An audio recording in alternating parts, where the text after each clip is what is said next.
Scary story. Road sign. Attention, do not go beyond this point. They don't allow people to return. The old sign was placed in the entrance of the forest.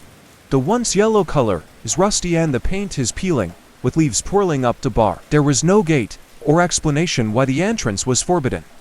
The small town had settled in the heart of the valley centuries ago, slowly taming the terrain to allow civilization to grow. The villagers never talked about the mysteries surrounding the area, afraid the words would bring the wrath upon them.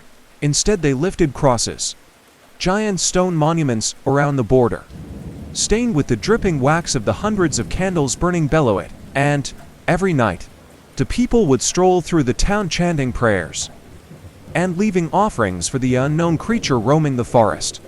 The village didn't receive tourists.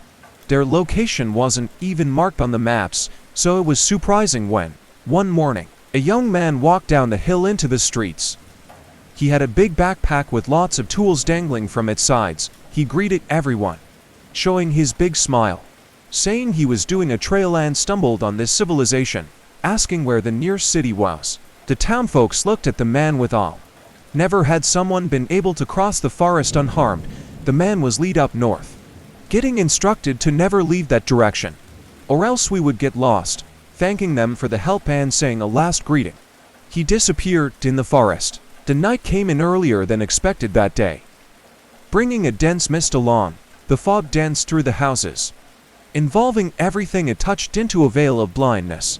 The pine trees grew tall in the steep mountain, its branches hovering the small buildings, a sign of how frail they were amongst the nature. They were used to this. It happened when the forest was disrespected. Mothers began to shout for their children, while the men were barricading the doors and windows. In a matter of minutes the village was in silence, waiting fearfully for what was to come, but time appeared to have stalled, like a curse of doom to whoever dared to disobey. One by one, and against their better judgment, people started to fall asleep. Only then the horror began. Leaves started to rattle, the sound coming and going as waves, searching for the man. There weren't any stars in the sky, and the moon was hidden beneath the clouds. Nothing to guide the poor traveler to the safety of civilization. The rattling was replaced by disconnected thuds hitting the ground, its howls echoing as far as the forest extended. It was close to its prey. Then it was heard, cutting through the cold wind, a blood-curdling scream. It was followed by cloth being ripped and branches breaking. The pleads grew louder as the man fought back, all in vain.